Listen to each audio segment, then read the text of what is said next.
The Indian seer Sri Aurobindo wrote in 1914, "At present, mankind is undergoing an evolutionary crisis in which is concealed a choice of its destiny.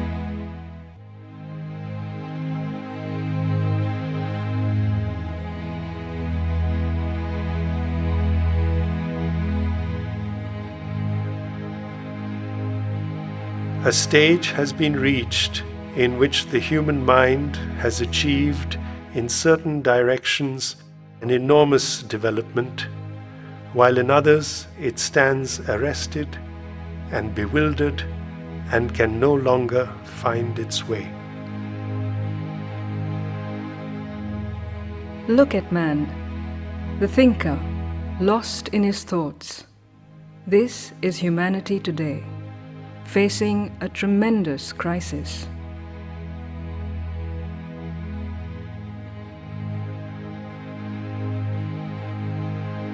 Reason and science can only help by standardizing, by fixing everything into an artificially arranged, mechanized unity of material life. The problems created by the power of thought cannot be resolved by more thinking. It is in inner silence that a greater consciousness dawns. Our human knowledge is a candle burnt on a dim altar to a sun-vast truth.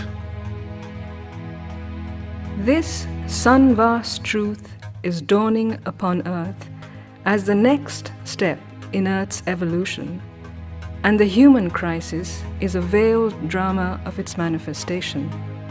Sri Aurobindo calls this greater consciousness the supermind.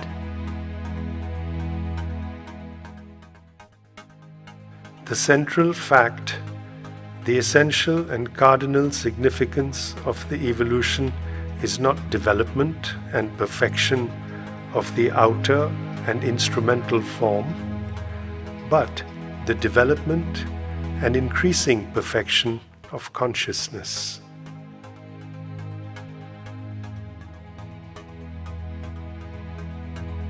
Reason is not the last word, nor the reasoning animal the supreme figure of nature. As man emerged out of the animal, so out of man the Superman emerges. The step from man to Superman is the next approaching achievement in the Earth's evolution.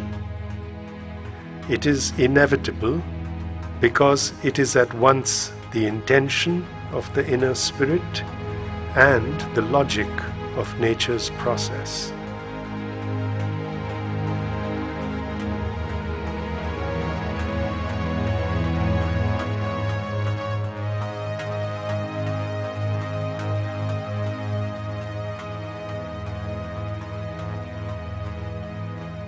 It is only the full emergence of the soul, the full descent of the native light and power of the spirit, and the consequent replacement or transformation and uplifting of our insufficient mental and vital nature by a spiritual and supramental supernature that can effect this evolutionary miracle.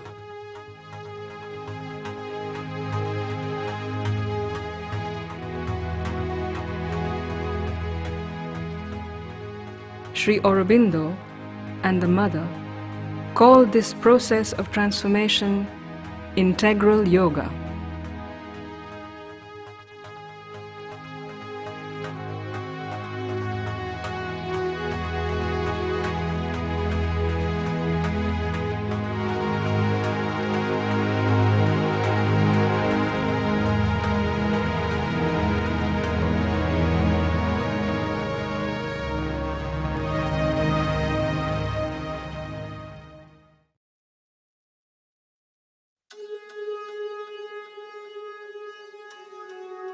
The ancient Vedic rishis of India have known the reality of the evolution of consciousness.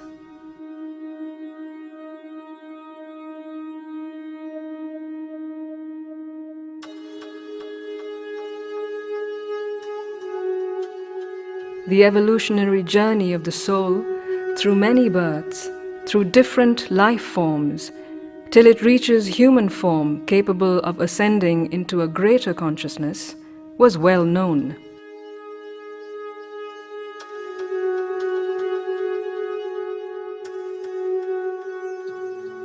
They have explored the cosmic consciousness and the sun-vast truth of the supermind. However, the knowledge was lost over millennia. After the advent of Buddhism, life on earth was increasingly seen as misery, and later even as illusion, Maya.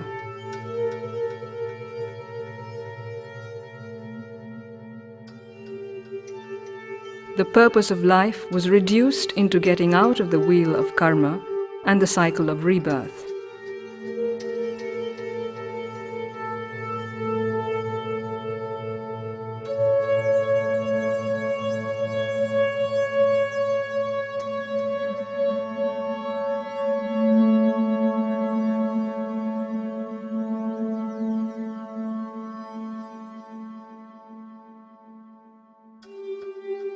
Spiritual life turned otherworldly and rejected the world of forms and missed the evolutionary purpose and the possibility of divine life upon earth.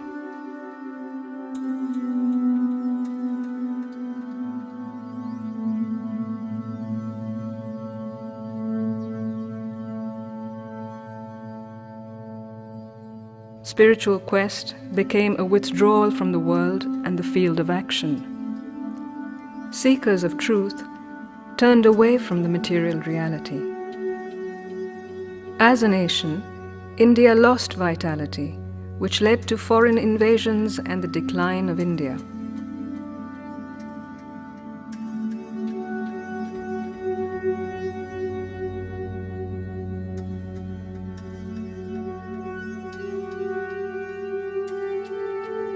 While India was falling asleep, science and materialism was rising in the West.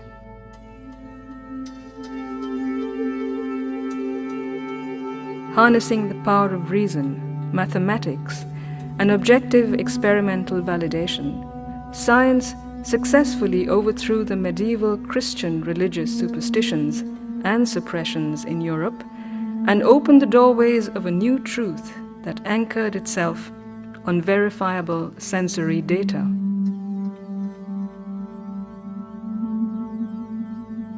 Sri Aurobindo wrote about science in his epic poem Savitri.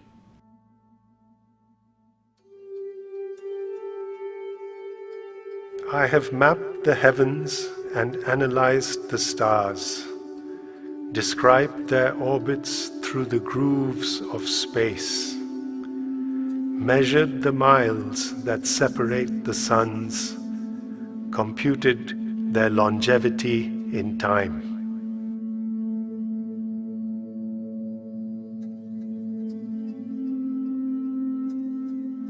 I have delved into earth's bowels and torn out the riches guarded by her dull brown soil.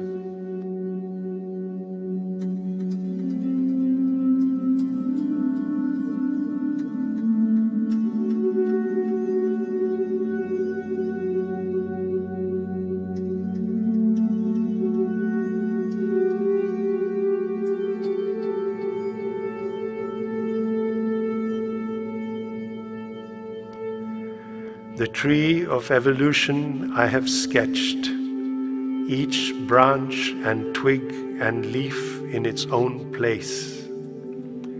In the embryo, tracked the history of forms and the genealogy framed of all that lives.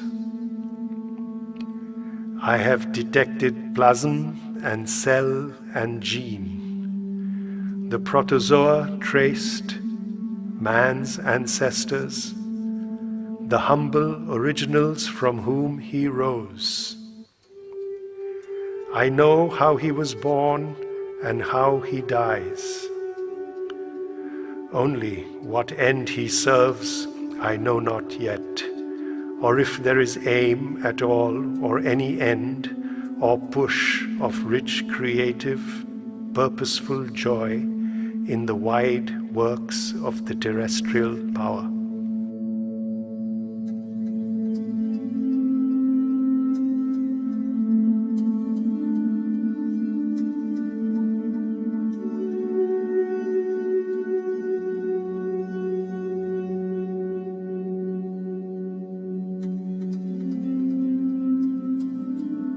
I have caught her intricate processes, none is left.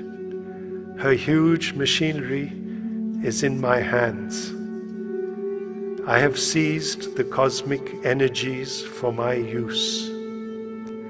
I have bored on her infinitesimal elements, and her invisible atoms have unmasked.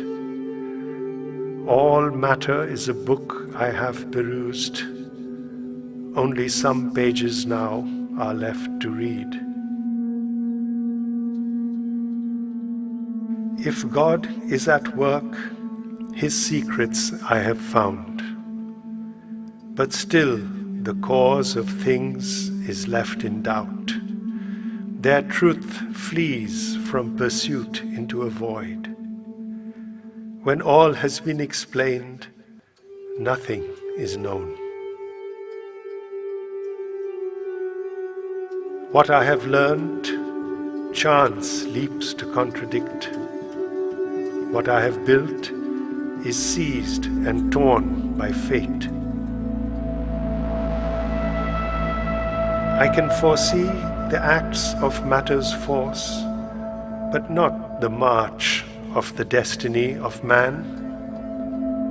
He is driven upon paths he did not choose.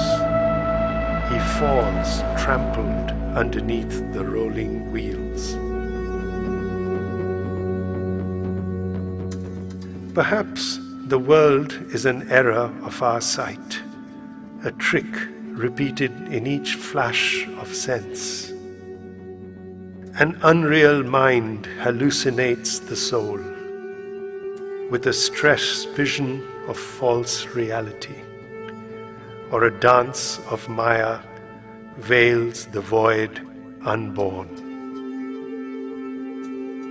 He too is a machine amid machines. A piston brain pumps out the shapes of thought. A beating heart cuts out emotions' modes. An insentient energy fabricates a soul.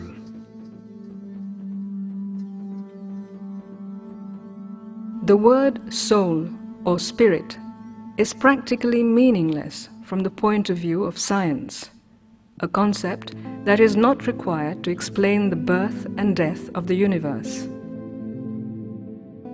On one side, we have science rejecting the reality of the spirit.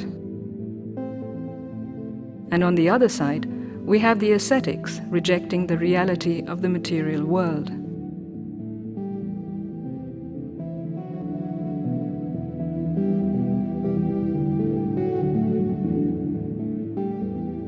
In India, if the result has been a great heaping up of the treasures of the spirit, or of some of them, it has also been a great bankruptcy of life.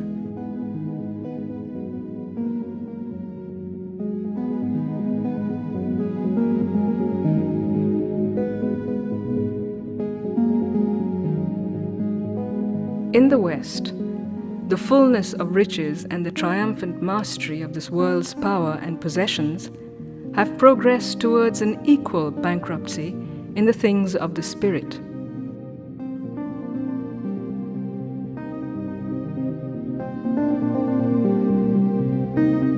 If science has reduced everything into mechanical forces,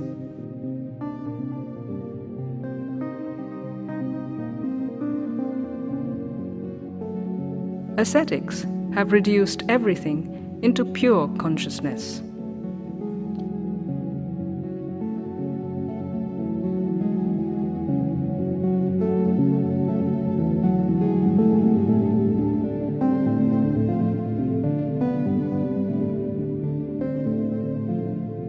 To arrive at a greater synthesis, we must know the relationship between consciousness and force.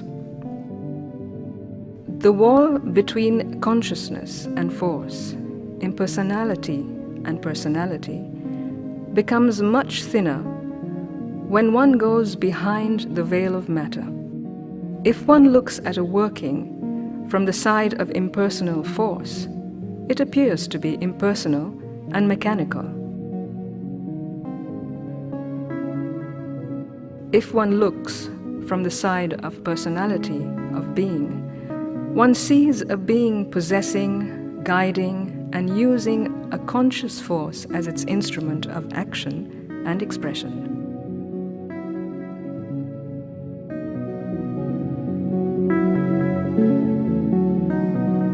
In modern science, it has been found that if you look at the movement of energy, it appears on one side to be a wave and act as a wave, on the other side as a mass of particles, and to act as a mass of particles, each in its own way.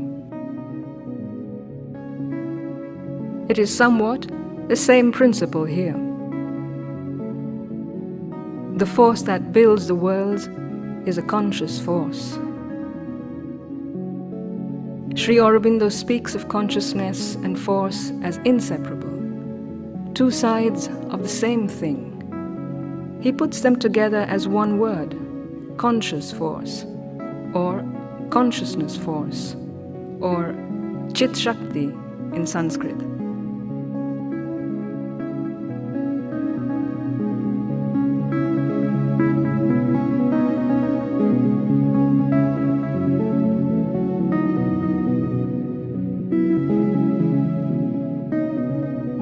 The teaching of Sri Aurobindo starts from that of the ancient sages of India, that behind the appearances of the universe, there is the reality of a being and consciousness, a self of all things, one and eternal.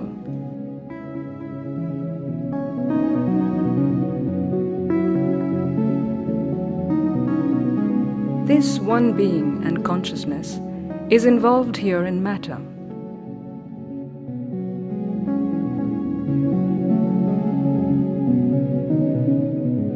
Evolution is the method by which it liberates itself. Consciousness appears in what seems to be inconscient, and once having appeared, is self-impelled to grow higher and higher, and at the same time to enlarge and develop towards a greater and greater perfection.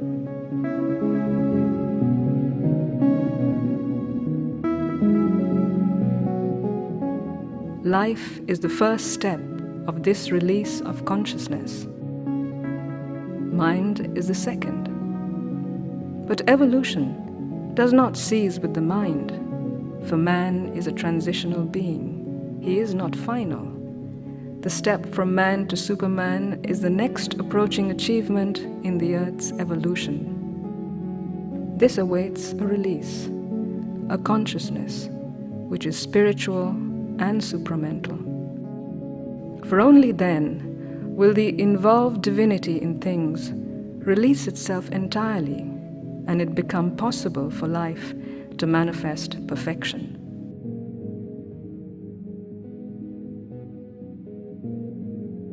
Evolution continues. Where the higher ranges of mind ends, a greater splendor begins.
Réjouissons-nous, car la folie absurde que nous vivons force de plus en plus de personnes à s'éveiller. Cependant, nous devons avoir de la compassion pour ceux qui sont incapables de s'éveiller, parce que les injections ont créé une séparation avec l'âme individuelle. Le seul moyen de sortir de la matrice est la non-conformité. Les monnaies numériques de la Banque centrale rendront impossible le fonctionnement dans le système. Je ne suis pas intéressé par la survie qui mène à la mort inévitable. Je choisis de vivre à tout prix. Je suis certaine que les courageux doivent choisir de sortir complètement de la matrice d'ici novembre 2023. Veuillez consulter les nombreuses vidéos que j'ai créées sur les spirales des ondes temporelles. J'ai été béni, car mon expérience en prison m'a forcé à quitter le Canada et ce qui semblait être une vie parfaite en tant que dentiste très prospère et mère de 2 merveilleux enfants. Il faut beaucoup de courage pour sauter dans l'inconnu complet, mais c'est une nécessité absolue dans cette crise évolutive. Aujourd'hui, je suis en mesure d'accompagner des personnes qui ont choisi la vie. À seulement 2 km de notre ferme, j'ai découvert un petit lotissement. On peut acheter un terrain de 1000 mètres carrés avec une maison de 3 chambres pour 60 000 € au taux de change d'aujourd'hui. Pendant que votre maison est en construction, vous pouvez commencer à développer l'agriculture de noix de sacha inchi, d'avocats, d'ananas, de yucca, de papaye, de bananes, d'agrumes et d'un potager. On peut élever des poulets et d'autres petits animaux. Un séjour de longue durée aux cascades à café Retiro coûte 300 € par mois. J'offre également des soins dentaires comprenant des reconstructions complexes de la bouche à un coût de 35% des prix européens et nord-américains. La planète carcérale mondiale est en train d'être démantelée et nous avons l'honneur d'en être témoins. Je conclus en vous encourageant à poursuivre votre évolution intérieure malgré le scénario mondial actuel, qui peut sembler inquiétant quand on oublie que le divin est derrière tout et que le monde supramental est à nos portes. Merci de partager mes vidéos. Amour infini.